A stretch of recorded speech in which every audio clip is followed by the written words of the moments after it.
Здравейте, добър вечер, казвам се Димчо Гигов. Днеска правиме събрание на фондация Подаем ръка, която ще направим един протокол от заседанието. Присъстващите членове онлайн го правя по проста причина, че аз съм в чужбина. Са Димчо Гигов, председател на управителния съвет, Димитър Димитров, член на управителния съвет, и Данил Поманов, член на управителния съвет и изпълнителен директор. Дневният ред е по точка 1 взимане на решение относно покриване на транспортни разходи на Илия Габеров след лечението му в Република Турция. По точка 2 приемане на отчета за дейността на управителния съвет и на финансови отчет на фондация Подаем ръка за предната година, 2024. И точка 3, както всяка година, задаване на нови цели с оглед на развитие и подобряване на работата на фондацията. Така, по точка 1 докладва Данил Поманов. В общи линии ще го кажа набързо. След приключване на лечението на Илия Габеров в Република Турция възникнала необходимост от специализиран медицински транспорт за завръщането му в България. Нает е специализиран автомобил за транспорт, като цената за услугата е 3800 евро. Има приложена фактура и също така смъртен акт, който го имаме. Въпреки положените усилия и грижи, господин Илия Габеров почина от болестта си. Сумата е предварително заплатена на фирмата, която се е погрижила, от Десислава Иванова, негова спътница в живота и майка на децата му. Предлагаме възстановяване на сумата по нейна сметка.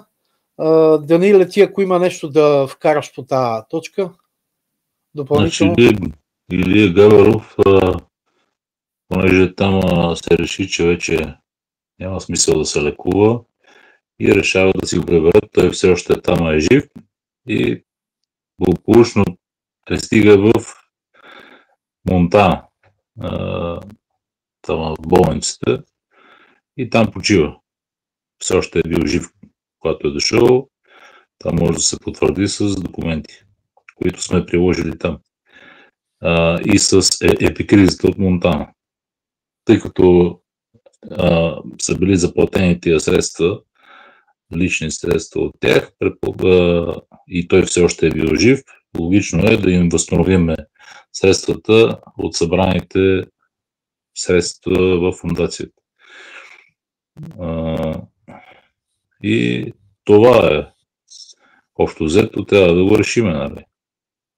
С две думи, това, че така е постъпено в този случай, е било от една гледна точка като за добро, в смисъл, че ако той беше починал там, ще да е доста по-скъпо самото идване. Така че, да, и при двата случая ние щехме да се отзовеме и да помогнем на жената, разбира се. Но ето, че тук така са избрали и до последно човека е бил отговорен и чест му прави. Така че ние заставаме зад това нещо и това беше обобщение по тази точка. Общо взето, мисля, че накрая ще прочета кой как гласува. Нали, вие ще гласувате и аз ще гласувам. Преминаваме към точка 2. Приемане на отчета за дейността на управителния съвет и на финансови отчет на фондация Подаем ръка за 2024. Отчета е подаден в агенция по вписванията от нашата счетоводна къща, която ни представлява там. Накратко, нали, ще кажа някои неща, тъй като това събрание е в момента на запис. Някои от нещата просто трябва да ги кажем. Общата информация за годишната за годишния доклад за дейността на Фондация Подем ръка за 2024 година. Фондация Подем ръка е организация, основана с цел да предоставя помощ и подкрепа на хора в неравностойно положение. Чрез различни кампании и инициативи фондацията се стреми да осигури основни нужди и възможности и развитие на нуждаещите се. В този доклад ще разгледаме основни дейности и постижения на фондацията през 2024 година, колкото и да не беше силна като цяло. И тогава продължихме част от подкрепата си, която вече затихна, за Зорница Войничарска, като имахме също така, подкрепяхме, както всяка година, кампанията Подари Великден. По време на тази кампания фондацията е подсигурила на около 50 души от района град Козлодуй и околните села продукти и хранителни стоки от първа необходимост, включително козунаци, яйца и други продукти. Подкрепа за проекта на децата от село Гложене. Фондация Подем ръка подкрепи децата в Харлец с еднократни и регулярни дарения, най-вече хранителни продукти, учебни пособия, дрехи за трите деца, живеещи от близо 7 години без електричество заради невъзможност да си платят сметката за ток. Тази кампания е активна, тъй като те имат нужда от постоянна подкрепа. Усилията ни по тази кампания продължават и през 2025. Да речем сега, като имаме за Коледа кампания, пак може да влезнат и те в... Гложене също беше закупени за много хора дрехи, за много ученици. Имаше инициатива от учителка и там беха закупени за крайно нуждаещи се дрехи и също така беше оборудван един кабинет с мебели. Ами аз ще го кажа това нещо. Подкрепа за деца от първи клас в село Гложене. Класният ръководител Деница Ангелова на първи клас на местното училище се свърза с нас, след като беше изненадан от условията на децата в семейството на равностойно положение, които идват с много лоши и укъсани дрехи. Фондацията осигури дрехи, обувки и мебелировка за около 50 деца в социално неравностойно положение от село Гложене. Тук на самия доклад има как изглежда госпожата, също така има и чат от това как са си коментирали ситуацията, кога е пазарувано, къде, с снимки, подкрепено. Друг проект за подкрепа на 4-те деца в неравностойно положение с ментални увреждания, живеещи с майка си и сестра си в извънредно лоши битови условия в село Харлец. Помогнахме отново с хранителни доставки, както и помощ за вкарване на водата, също, които са част от активната ни кампания и ще продължи и през 2025 година, като ако има как, може да им се помогне нещо с закупуване на дрова, ако не е късно за зимния период, и хранителни доставки, да речеме тук за Коледа. Кампания Подари Коледа 2024, успешна отново, събиране на средства за купуване, доставени пак до около 50 души. Бяха посетени децата в детската градина 1 юни от село Ботан, като раздадахме скромни подаръци на децата, които са на родители от неравностойно положение. Там участие взе и отец Грабнисов от село Ботан. Така, подкрепени бяха около 50 деца в неравностойно положение в училище Христо Ботев. Пак част от наша инициатива съвместна, както и от читалище Заря 1911 с малки подаръчета и сладки изкушения за коледните и новогодишни празници. Предстоящите цели за тази година са ясни. Няма смяна в екипа на фондацията един и същи от ден едно до ден днешен. Така че благодарим на счетоводна къща Аргия в лицето на Маги Богданова, че ни подкрепя. Тя не само се грижи за счетоводството, но и ни подкрепя чисто финансово доста често. с дарения. Също така и на Мая Бакова, която извършва вътрешно счетоводния контрол, така че финансите на фондацията изглеждат добре подредени. Бъдещите планове, които са важни, разрастване управление на YouTube канала, както и Patreon, за набиране на редовни средства ежемесечно, по простата причина, че ние имаме нужда от свежи средства, най-вече да се посрещнат средствата, свързани с средствата, които са директно свързани с банкови разходи и така нататък.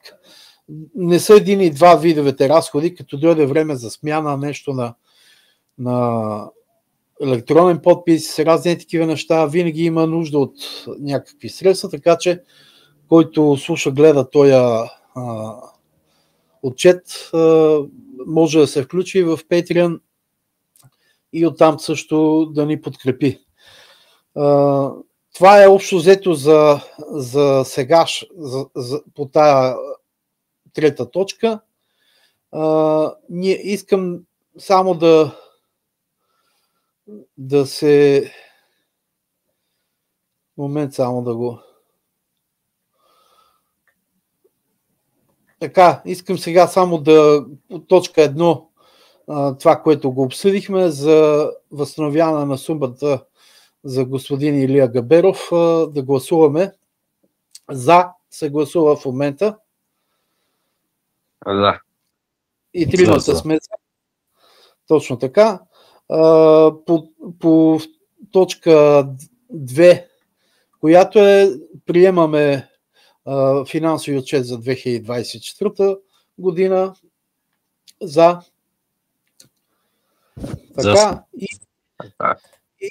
И по последната точка, това е, аз предлагам, не знам, сигурно ще се съгласите с мене, ако искате сега настоящата кампания, която да я направим в чест и с името на Илия Габеров, немалко средства, които остават, те са на разположение благодарение и на тази кампания, която беше в негова чест. Мисля, че така ще го почетеме и много хора, споменавайки го, така ще...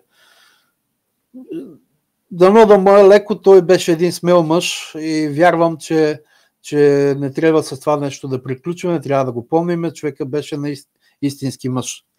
Така че ако искате, можем това нещо да го направим, но то не е задължително в момента тук да го гласуваме. Въпрос на наше решение и така. Аз съм говорил с Маринева, говорил съм с общината, има пълното съдействие отново, плюс ще се включат клуба в Козлодуй, който те също ще участват заедно с нас. Браво, браво. Само, че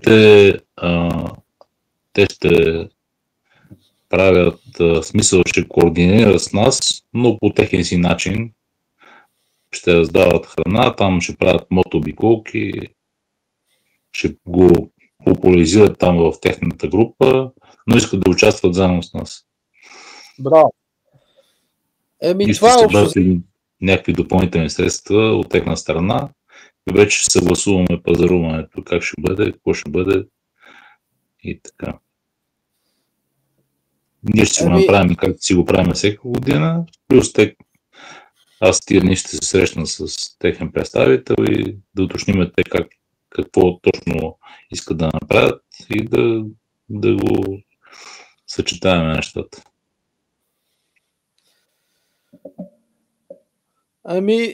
Каквото Сабия покаже, действаме по задачите и имаме възможност, ако има възможност и те да помогнат, както го правят и друга година, така за сега не са ни изоставали ептен. Нали?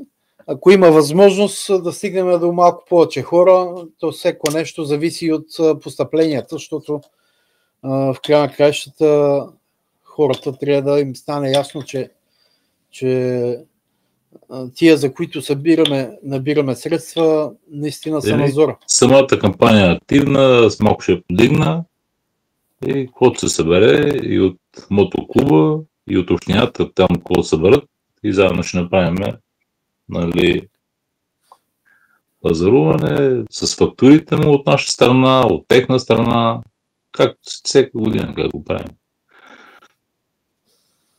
Нещо ново предложение да имате, нещо да вкараме в този доклад тук, който правим? Много предложение. Може пак да видиш, помниш миналата година там този от Бутан ли беше, отец, кой беше? Беше отец направил Галин, да, беше направил много хубаво там тържество в тяхната църква, която е и музей. И не знам дали много хубаво да се свържи с него. И този път вече да закупиме, да направим пак едно за децата. За децата да направим едно първенство. Предполагам, че той ще го организира от наша страна, да заделиме някакви средства, да пуснем тема, да заделиме средства. Има подобна тема от миналата година. Там всичко е описано, с снимките му, с всичко. И може да го повториме. Беше добре изпълнено тогава. То там си става традиция, защото ние не за първа година им помагаме там около Коледа. Особено миналата година беше много хубаво, в смисъл стана идеално. Значи аз така се случи тук по друга работа, където си говоря, защото аз се чувам с него от тук таме и говорихме там, че искаме, ако може да стартираме такова училище за изучаване на религия, специално за православие, православно училище и са събрали много деца и буквално те, понеже не имат възможности и най-вероятно, ако не се намери друг вариант, аз лично ще го спонсорирам това нещо. Говори с него и аз като имам време ще да направя още един репортаж, то нали има репортаж за това училище, но вече ако се избистри идеята точно, може да проведем с него един разговор, това всичкото да бъде направено във вид на репортаж, да се качи една тема и която да седи постоянно и там вече да се събира средства за конкретно тази идея религиозно училище. Там с изучаване на религия. Вероучение. Да, вероучение. Това фактически е било първоначалната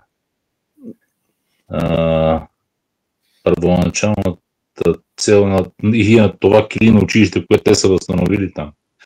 Фактически ще му върнем това предназначение, което е било преди 200 години. И ако помниш, ти направи там много хубав филм за Стефан. Това беше, цел филм беше. Значи този филм, аз понеже следа доста често в YouTube канала ни, където е пуснат, хората толкова е вървежен, толкова им харесва. Тук наскоро... Те повечето тези, които възстановиха училището, вече са почина.